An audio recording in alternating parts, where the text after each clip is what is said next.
Olá, a gente sempre fala de impostos, né? Mas e para onde vai todo esse dinheiro? E mais importante, quem fiscaliza se ele foi usado do jeito certo? Bom, é exatamente sobre isso que a gente vai conversar hoje, sobre os guardiões do dinheiro público, os tribunais de contas.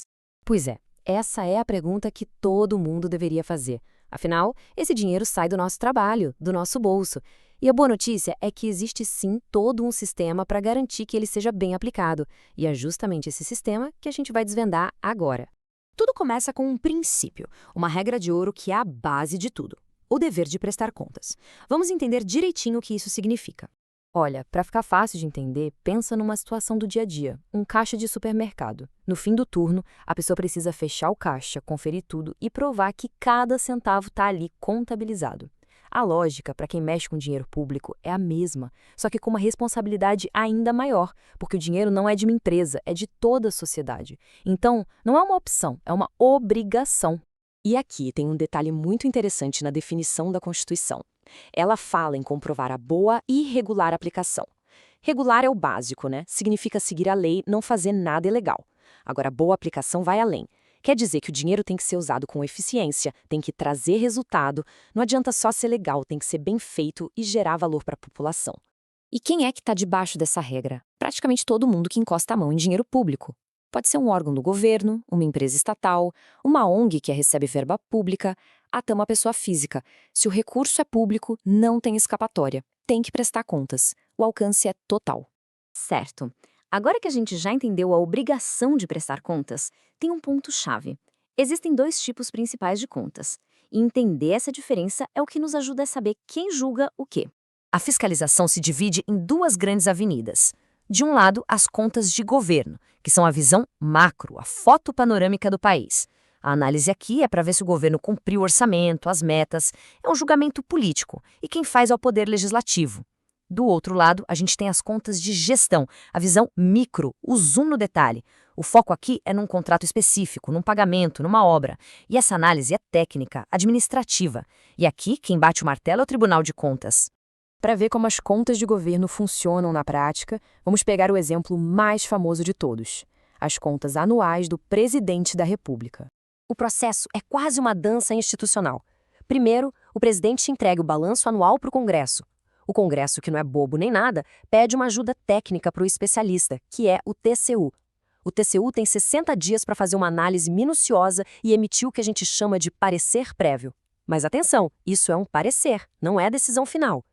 Esse documento volta para o Congresso, passa por uma comissão e só aí o plenário decide, politicamente, se aprova ou não as contas. Esse fluxograma aqui ilustra bem essa dança dos poderes. O Executivo apresenta as contas. O Tribunal de Contas entra como um órgão auxiliar, fazendo o raio-x técnico da situação. E o Legislativo, que representa o povo, é quem dá a palavra final. É o famoso sistema de freios e contrapesos funcionando na prática. Então, o ponto crucial é este: o TCU não julga as contas do presidente da República. Ele emite uma recomendação técnica, uma opinião super qualificada. O Congresso não é obrigado a seguir essa opinião, embora ela seja uma peça fundamental no processo. Resumindo, o TCU dá a letra técnica, mas a decisão política é do Congresso.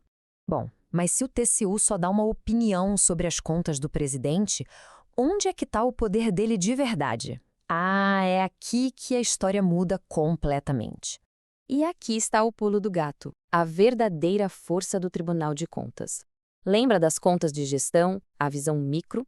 Pois é, para todos os outros administradores que gerenciam dinheiro federal, diretores de autarquias, gestores de contratos, qualquer um, o julgamento do TCU não é só uma recomendação, é a decisão final. Exatamente. Nesse caso, o TCU age como um tribunal mesmo, como um juiz. A decisão dele é definitiva. E ela tem uma coisa que o pessoal do direito chama de força de título executivo. Traduzindo para o bom português, vira uma dívida oficial que pode ser cobrada na justiça.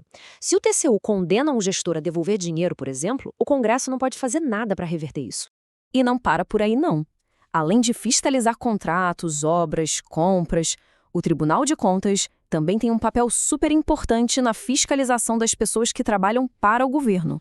O TCU precisa dar o ok dele, um carimbo de legalidade, para muita coisa. Por exemplo, ele verifica se a contratação de um servidor concursado foi feita direitinho. Analisa se a concessão de uma aposentadoria ou de uma pensão seguiu todas as regras. É um controle de legalidade para que tudo se torne definitivo. Agora, um detalhe. Nomeações para cargos em comissão, aqueles de confiança, de livre escolha política, ficam de fora dessa análise. E para a gente fechar, fica uma reflexão. A gente viu que o sistema de controle é complexo, é detalhado, com papéis muito bem definidos, certo? Mas, mesmo com tantos mecanismos, a gente sabe que a boa gestão do dinheiro público ainda é um baita desafio. Então, fica a pergunta no ar. O que mais precisa ser feito para que todo esse sistema se transforme de fato em melhores serviços para todo mundo? Uma questão para a gente continuar pensando.